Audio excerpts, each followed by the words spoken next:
Well, hello there. How is everyone? I hope you're all well. You amazing, amazing, beautiful, wonderful people. It's Sunday. It's Sunday. Stupendous Sunday. Super Sunday. Special Sunday. And you're looking absolutely amazing. I did a video a few days ago. We did the court hearing live, where we went through the latest court hearing in the Idaho 4 case. And then I'd done another live the following day just to touch on some bits and pieces about how we felt about this hearing. But I know that not everybody likes the longer video, so I thought I would just do more of a bite-sized chunk video just to touch on the main points I think that were raised in this. And the primary thing is about what the accusation from Ann Taylor was in terms of the state and hiding things.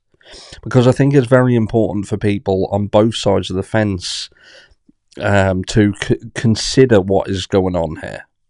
You know, if you are someone who flat out believes Bryan Kohberger is guilty, and I say this multiple times, and I've asked this question multiple times, I still get the same piss poor arguments.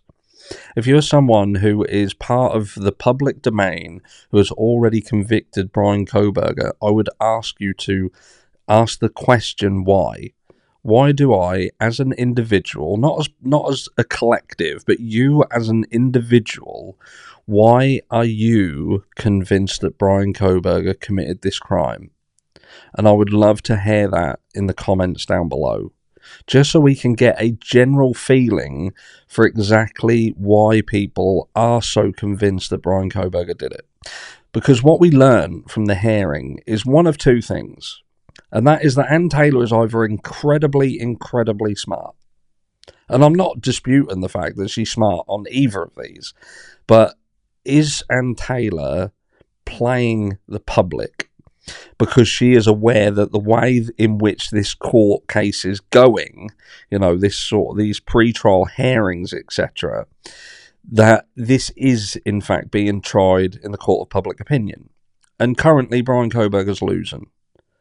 And is she playing a game with which she's trying to balance the scales? No different than what channels such as mine do. You know, even though I'm acutely aware in the back of my mind that Bryan Kohberger could have done this crime, I try to balance the scales because I'm aware that the vast majority of people who have him convicted, they have him convicted based on a falsity or a misrepresentation of a piece of evidence, and they fell for it hook, line, and sinker. I'll give you an example. The white Hyundai Elantra. The white Hyundai Elantra that appears in the PCA, we do not know whether that is Bryan Kohberger's car. What the PCA does is, like an individual who just happens to be a member of law enforcement says that this white Hyundai Elantra appeared on camera and we believe that that car is Bryan Kohberger's car. And then they go on to say we believe it's his car because of this. And then they reference evidence that supports their theory, because at this stage it is a theory, the theory that this car is Bryan Kohberger's car. So that's where you are with the PCA. That is someone's theory backed up with evidence to support said theory. And then you go to trial, and then it's whether that theory holds water when it's scrutinized and whether the jury believes it and thinks, do you know what? This is what happened. But what seems to be happening here in the background is that Ann Taylor has not got everything that supports what is said in the PCA. So what Ann Taylor is saying is the public has access to the PCA that was released. And not only was it released, but the likes of Bill Thompson had told everybody to go and check that PCA out. Go and read it because that has everything in it that you need to know.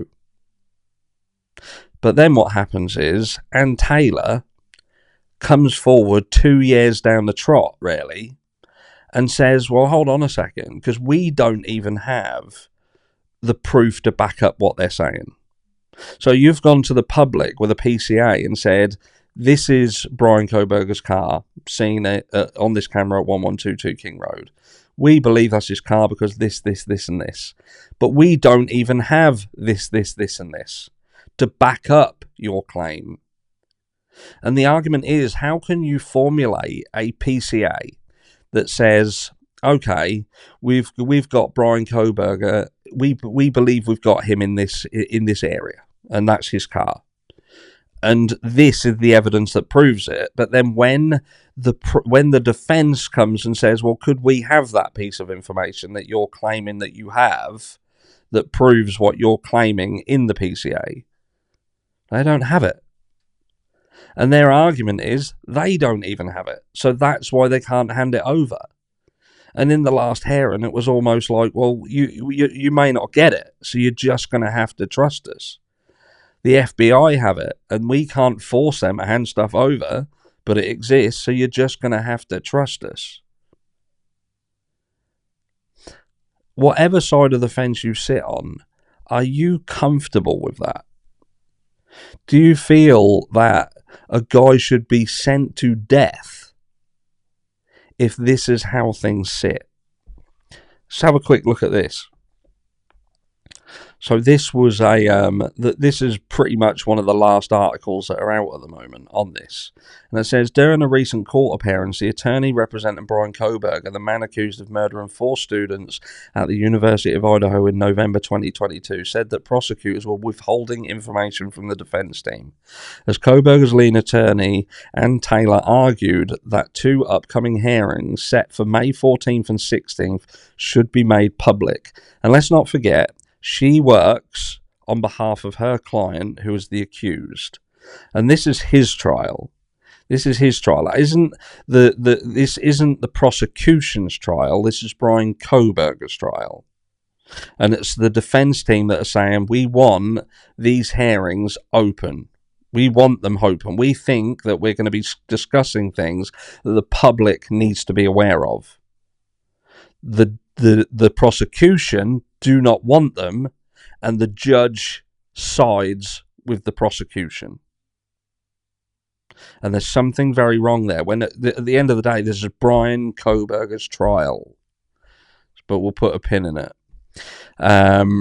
She said that Latah County prosecutors have not provided a full video that allegedly shows Kohberger's vehicle by the residence where the 4 students were killed. Taylor said that the defense has only received parts of the video, which is described in the probable cause affidavit that was used to arrest Brian Kohberger, and said that the video did not have sound. This is the video that they say places the car near the residence. We received little tiny pieces of that, and we think Brian's right to a fair trial means the public needs to know that they've withheld the audio from a great proportion of that. And I'll tell you what's important here to understand. I'm not going to read all of that. It's out there. But this is why this is important. We are talking about the Linda Lane footage here, I believe. Talking about the Linda Lane footage. That's my interpretation of this. And we have scrutinized the audio in this backwards and forwards. So if that's the case, and we are talking about the Linda Lane footage, what do you think as people who have, if you're people who have rarely deep dived into the audio of Linda Lane, and remember what they're saying here, that she'd only been given parts of that. Parts of the video, but we also know that video goes from a long period of time. People like Get a Clue had the full unedited version of that video. So what it looks like they've done is they've snipped bits out and removed bits that could be exculpatory to Brian Kohberger, and that's what her claims are. At the end of the day, the prosecution has a legal responsibility to provide the defense team with everything that's going to be presented at trial. But it's clever here because if there are segments of that video that would be exculpatory to Brian Kohberger, then they're not going to add that into the court. So they don't have to, in essence, give her that. But if she's aware that that video is not just, say, 25 minutes long, but it's in fact 3 hours long, and when you listen to audio from perhaps an hour before this crime took place, and there is audio on that tape that could be indicative of this crime happening at an earlier time, then you've got yourself an issue there. You've got yourself an issue. What is happening here is that the prosecution are very strategic in what they allow to go out there. They've allowed the PCA to go out that paints this picture of a potential slam dunk case. We've got his car in the area. We've got cell phone data to back that up, and we've also got DNA found on a knife sheath at the crime scene. So bang, bang, and bang. But then on the back end of that, you've now got a situation where Ann Taylor's turning around and saying, okay, the car, let's start with the car. We haven't seen all of the stuff that you're saying in the PCA. You're saying that's his car, but we haven't seen video evidence that proves that it's his car. We've seen segmented video that has this white car on there that you originally said was a 2011 to 2013. And from what we've looked at it, there is no way that that video clip shows that this is Brian Kohberger's car. So let's move from the picture, because that doesn't show us that it's his car. So I can't argue that. It's just a car, a white car. And then let's go on to the cell phone data then. And the cell phone data, we don't even have that. So where you're saying this is the video and we can then drive test this ourselves to see whether that makes sense, we don't have that to do it. Now, they have proportion of that, hence why they could not give an alibi earlier on and then could only give a partial alibi, because they're still waiting for the rest of it so they can completely drive test the entire scenario and look at the results of that. Does that make sense? And then we've got the DNA situation, which is the knife sheath, which Ann Taylor has planted in people's minds right at the beginning. This knife sheath could have been planted, and it could have been planted, 100%. And you have to question, if they cannot show the full chain of custody in the DNA process, then you have to question that. How can a DNA lab supposedly get a DNA result as quick as what they did when nobody else ever seems to have been able to do that? And you also have to question, if Brian Kohberger had already been took in for questioning on no less than 2 occasions, I believe, certainly been questioned, why wasn't his DNA taken then?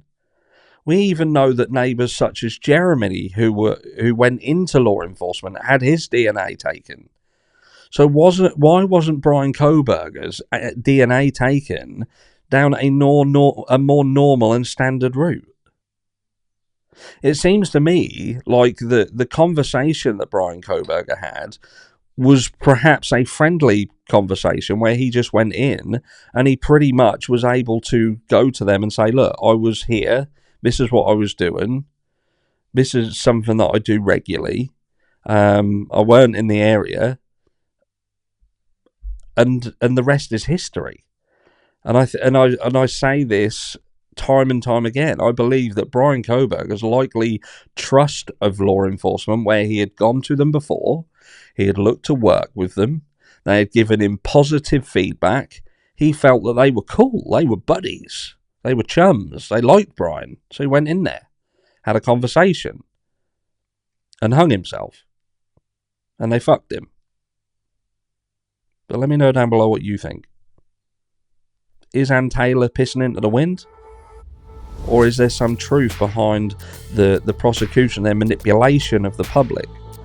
And how can you draw up a PCA with all these things, and then 2 years down the road, nearly 2 years down the road, you can't show the evidence to back up what's in the PCA? Make that make sense. And I'll catch you all later tonight in the first of the new Rant Live podcast. Be there.